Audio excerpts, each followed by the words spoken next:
Campbell in Premier League history can better that, which is some statistic. He made a good point there, though. The Aston Villa game, when Gundogan came off the bench, they've been here before. They know how difficult it is. Everyone expects them to beat West Ham. It's no given. Nothing in football or in the Premier League, for that matter, is ever given. Wherever you are, whether you're top... They know how difficult it is. Everyone expects them to beat West Ham. It's no given.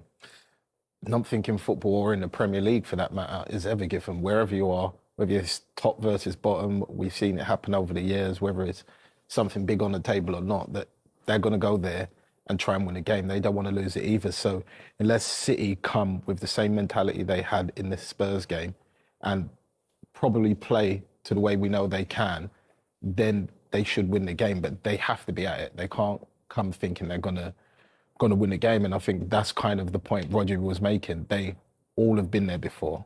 They had the Villa game. They were 2-0 down before they knew it and had to claw it back in the last 15 minutes. So they won't want that to happen again. No. If there was ever a group of players you'd be confident about not having an off day in that scenario, it would be this bunch, though, wouldn't it? Yeah, I think when you play, let's say, a lesser team, an inferior team to yourselves, then sometimes complacency can kick in. Of course it can. But when the prize is so big, of course it can. But when the prize is so big, when you've worked so hard for so long, when you've had to go to the Tottenham Hotspur Stadium and win, I'd be very, very surprised if they took their foot off the pedal now. This team have been there, they've seen it, they've done it under the greatest of pressure. One-off games is their forte as well. West, go all the way. You said it. They've got one hand on the title now, and the great Aguero goal rescued them, and that would have been even more of a surprise than West Ham going there. So it's happened before. Things can happen with pressure, but I'd be very surprised now. And you'd have 2 Premier League medals if that hadn't happened. Thanks for reminding me. In terms of the adrenaline, you could see that from Rodri there. They knew tonight was the night, didn't they, to keep their destiny. They needed that second goal. And to do it the way they've done it at a place where they've effectively struggled to score, in hindsight, we didn't see them create that many clear-cut chances or have that many shots from outside the box as they normally do.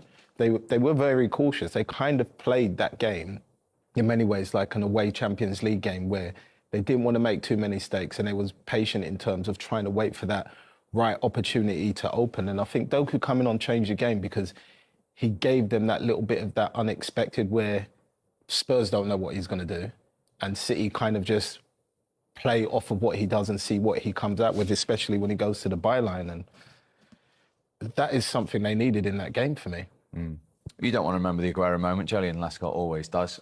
He's, of course, alongside Manish tonight for us, back at the Tottenham Hotspur Stadium, gents. It's not about me, Steve. It's not about me, mate. As soon as you mentioned Sergio Aguero moment, you can't help but smile, can you? Of course not. Still chills, and I think it was yesterday, the day of that goal. But yeah, it's not about that era. It's about this team now, and they deserve all the plaudits they get because they're on the verge of making history. So let's talk about tonight, Jolien. I mean, they kind of pretty frustrated bench, actually, with Pep Guardiola at half-time. But this is Manchester City, isn't it? And we shouldn't be surprised by this.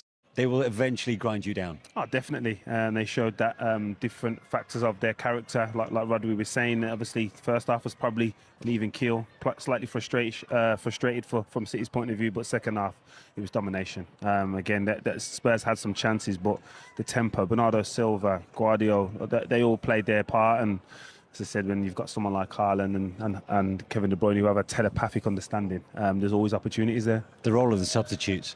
Stefan Ortega, can you talk to me about that? Massive contribution, arguably.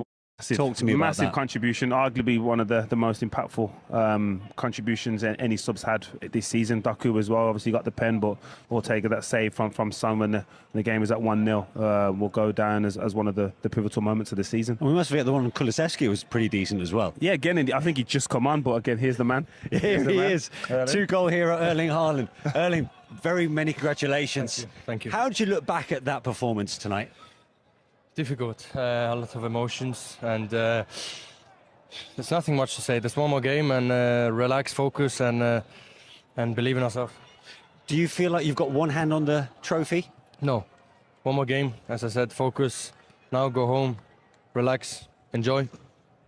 nothing more. What was the And then message focus. in the dressing room from the manager? One more. Yeah. Don't think. Now relax, and then we go again Sunday. So no wild celebrations in the dressing room right now. Don't celebrate yet. Yeah. Talk us through Stefan Ortega's performance and contribution. It's incredible. He's so good, and he's such a good guy as well. Proper German, no, he's a great guy. And look at this. I think you have to go. I think you have to go Euros now as well because he's so good and so important. How big was that save against it's Son? incredible. It's incredible. And not only him, Edison as well had some good ones. Don't forget that. But Ortega won in the moment and in everything. Almost got a heart attack. So talk us through your mindset in the penalty. How calm was you? How nervous? Or I thought, at the moment you my heart was beating so quick. But I told Ruben when we're standing there, so tired, and I think also that's why I didn't think. It's the first time I didn't think, and just about getting the ball in the back of the net, and that's what I did. And It was quite telling, Erling. Actually, you were just saying one more to go. Let's not get too carried away, and just exactly what Pep said to you in the dressing room just now. Yeah, as I said now many times, don't think, don't celebrate or anything. We played 37 games now, so it's a marathon. So And out this way for you. I knew that a striker for City should score a lot of goals. But again, honestly, I don't care anything about this. I don't care how we win, just win.